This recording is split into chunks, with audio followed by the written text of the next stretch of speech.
welcome to GottaBeReel movie reviews with Thommi. Hey. And Jules. And right now, we're reviewing Passing. This is a Netflix movie, and sometimes we don't do Netflix movies, but this one's kind of big. It's important. It's buzzing. And we were requested to do this one by Roro on YouTube. So thank you, Roro.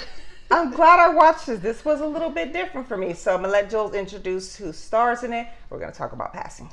Okay. So Passing stars Tessa Thompson. Love her. We know Tessa. Like, she was an the awesome girlfriend actress. in Creed. She's been into so much stuff. She's been in on Thor Tessa Thompson. Ragnarok. She's in A lot of stuff. Westworld. Yeah. And you know what? The first time I seen Tessa Thompson, it's funny because this movie is in black and white. After a while, you don't even notice it's in black and white anymore because it's a good movie. But the first time I ever seen Tessa Thompson was on an episode of Cold Case. And if you ever watch Cold Case, a lot of it will be in black and white because it's, cases they're trying to sell. And that, she still looks exactly the same. Like, really? And that had to have been like 6-7 years ago. The show, it doesn't air anymore. 6-7 years ago. Okay, I remember her from Veronica Mars. Oh gosh, she was on Veronica Mars too? Yes. And that was way more than 6-7 years ago. And she does still look the same. Yeah, she does a great job. But anyway, so we got Tessa Thompson. We have Ruth Negga. I love her too. Ruth. You know what? When I was introduced to Ruth? Okay, where? When I watched the series Preacher. Yes. I think I saw Tulip her O'Hare. Before that, but that's where I predominantly remember her from. She did another movie where her husband was white and they wanted to jail both of them. I knew it was something like that, yes. So she does good in these movies, apparently. She can, okay. Yeah. Andre Holland. You remember him from Moonlight. Which and I Selma. Alexander Skarsgård. We know the Skarsgård. True Blood. He was in True Blood. And then his brother plays it. So Skarsgård, they have some talent and it must run in their family because they're excellent. Very talented. Okay. And Bill Camp plays Hugh. Okay. All right. So I'm going to read what Netflix wrote about their movie. So. Okay. Based on the 1929 novel by Nella Larson, mixed-race childhood friends reunite in middle-class adulthood and become increasingly involved in each other's lives and insecurities. While Irene identifies as African-American and is married to a black doctor, Claire passes as white and has married a prejudiced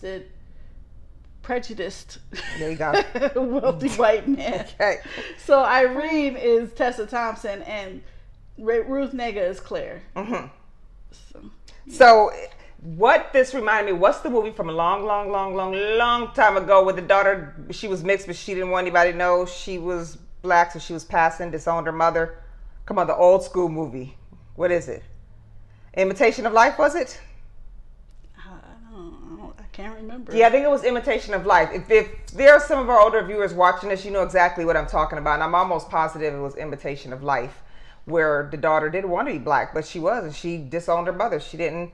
But anywho, that's what this kind of reminded me of. And when it came on black and white, I noticed that, why is this in black and white? And I just, thinking back. But then the whole movie's in black and white. But after a while, like I said, you don't notice it because the movie, it's a pretty good movie. Yeah. And it's some scenes are intense because sometimes it's just the two of them sitting there and you don't hear any background silence. You don't hear the normal things you hear in the background of crickets chirping and things noise. They put in they put in movies and you don't.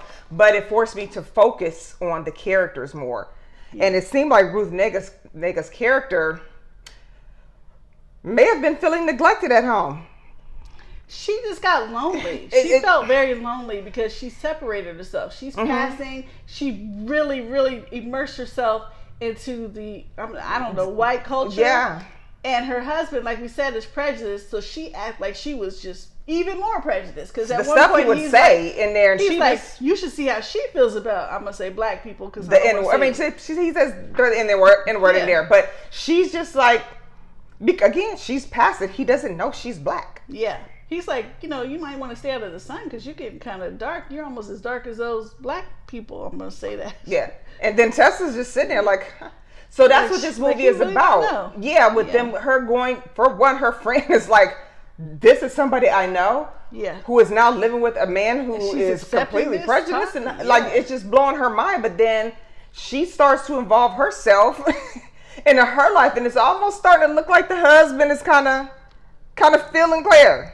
Well, what happens is, because you said that kind of vaguely, what happens is once they link up, Ruth Nega's character is like, can I come down and visit you sometime? You know, I just want to be with my people sometimes. She seemed lonely. So she was lonely because she separated herself and she don't have no white the friends. culture was gone. She didn't have any of the culture anymore to dip into. She started coming down. Then she started coming down more than she's very outgoing and lovable, so everybody loved her and wanted to be around her. She was starting to cross the line a little bit, though. Yeah, it was getting... You don't third wheel it with your friends all that much. I mean, it's okay every now and then, but there are times, you'll see in this movie, they were getting a little bit too comfortable, and I was starting to get like, okay, now, don't you do that, girl?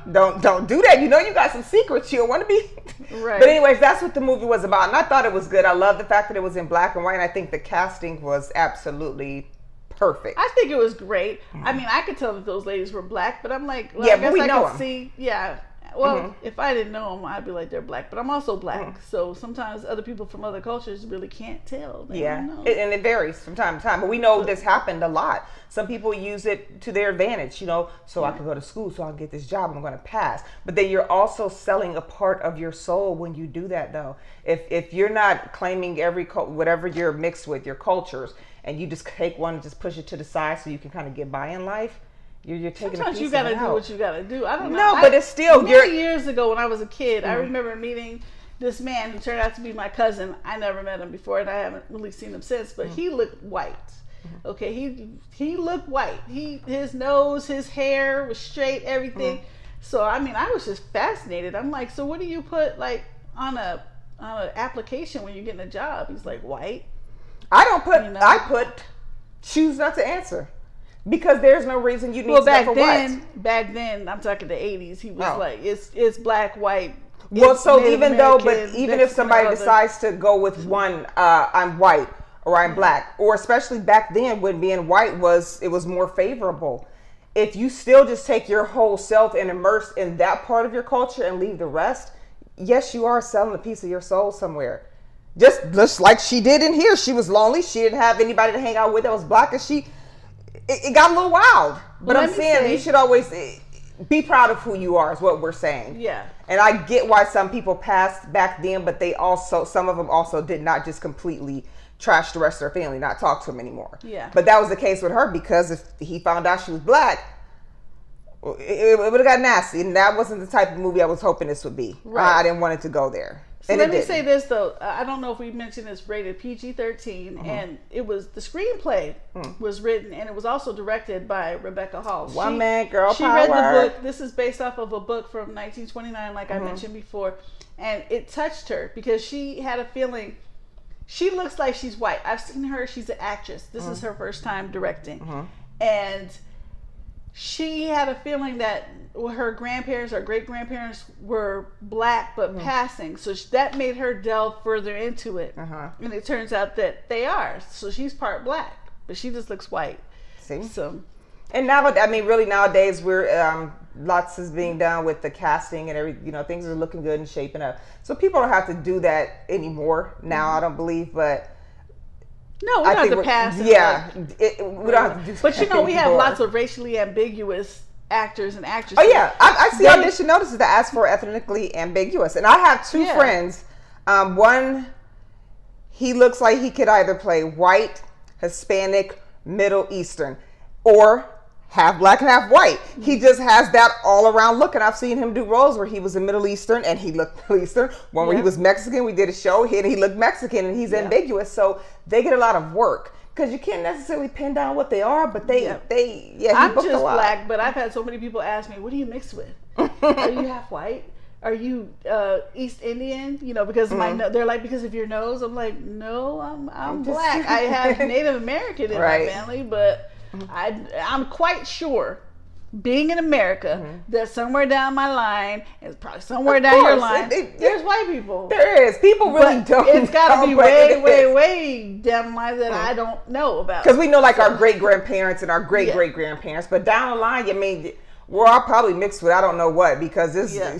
we're all a big old melting pot. So I think I could be a little racially ambiguous. You could play What do some you roles. think? You can I play don't some know. I roles. think I could play some roles. Let's give it a whirl. Let's see I what could just be black. I could play a mixed Yeah, you could. mom. I could, You're about I Shamar could Moore's do some complexion, stuff. and he's mixed. I don't know. He's lighter than me, man. I met Shamar Moore in person. I saw him in person too. Was many years ago. Wonderful. I mean, he is the I just biggest sweetheart said hi. ever. No, I didn't just say hi. We took pictures with him, and he took pictures with everybody that stopped. He was the biggest sweetheart. And how is it possible that somebody he's lighter than me though? How is it possible that somebody is finer in person than on TV? How's that happen? Bad The makeup man on is TV? finer I don't in know. person. You just look at him like, oh my god. This is how it happens. I'm gonna tell you right now. This is how it happens. And you can comment on this or not. Like, I have a friend, she's beautiful, right? And then sometimes people meet her, especially if she's in a mood. But sometimes if she's just, I don't know, but personality adds in to the actual aesthetics, okay? So you met him, he was very nice to you, he was pleasant to be around. That made him look even better to you. Probably if he so. was a jerk, He'd still be fine. he'd still be fine, but you might not be sitting here saying, how could he look better in person than on TV? I wouldn't be giving him props all over the place talking about him, but I told so many people and shared so many pictures, and man, it's just beautiful. But no, I get what you're saying, though. Yeah. I get what you're saying. When somebody is a good person, they have a good soul, Yes. it does make them more attractive. And Yes. you start, the people like that kind of grow on you. Yes. So, but yeah, but this, I like this one. like I it think too. I'm going to recommend my mom. I want to watch it. I mean, I think she would probably like it. I recommended it to my mom, and she yeah. watched it already. She liked it. Good. I used to think my mom was white. Because she kind of like your She grandmother is was very, super very light. Yeah. You can see my grandmother over Well, you can't see the Tommy's. picture, but yeah, but it comes from her mom. So, you know, it goes down. She's very light, like lighter than me with freckles. And I used to be like, Mom, are you white? And she's like, I'm not white. I'm like, you're white. You're passing. You know? So I didn't know nothing about passing when I was 5 or 6, but I was like, you can just tell me. She's like, I'm not white, though. I'm not. So how many clappers? So with Passing buzzing on Netflix right now, how many clappers would you give it? Why do you ask me first? I'm going to give it 3 clappers. I enjoyed it and I recommend watching it if you have Netflix. You don't have to pay for anything. With her. I am also going to give it 3 clappers because Thanks. when I watched it, I went back and I did, research on the writer, and I did research on the story because I wanted to know, there's a little thing at the end that happens and I needed to know more about it. Oh my goodness, yes. So I looked it up, and it did like this. It was kind of like a, because I wanted to know what happened in the book. like I rewound my it glasses fell like off 10 times. 10 times I To rewound see that. if you see and what you- paused. I paused. I rewound and paused, and I'm like, what did the book say? I couldn't believe it. Like I said, it just felt like a big old smack, and then I had to fix my glasses and smack again. Like, I kind of wasn't where too did that come surprised that from? happened. It's I was. sad, Where did it come but I from? wasn't surprised. It had to happen sooner or later. It was gonna happen. Well, when you watch it, once you're in the comments, because somebody's watching a review, we're hoping they've, either if they haven't seen the movie yet, they want to check it out. But it's on Netflix, so it's not you have to go spend extra money on it. You tell us what you think about the end, because I'm sure there are a lot of us either on the I can fence. tell you what the book said. It just came out of nowhere, and I didn't expect it. So yeah, you almost didn't forget, but yes. Yeah. So watch the movie. It's on Netflix. Give it a whirl, right? Why not? And then let me ask you this. Do you want to contribute to our movie watching ventures? Mm-hmm. All you have to do is go to our PayPal. Jules, what is our PayPal email address to make donations to GottaBeReel movie reviews? It's gotta be real reviews at gmail.com. That's what it is. It's right there. here. It is, right there. Well, we want to thank you very much for tuning in. Don't forget, we are on Facebook, we are on YouTube, we are on Instagram. Like, subscribe, and we'll see you later. Bye-bye.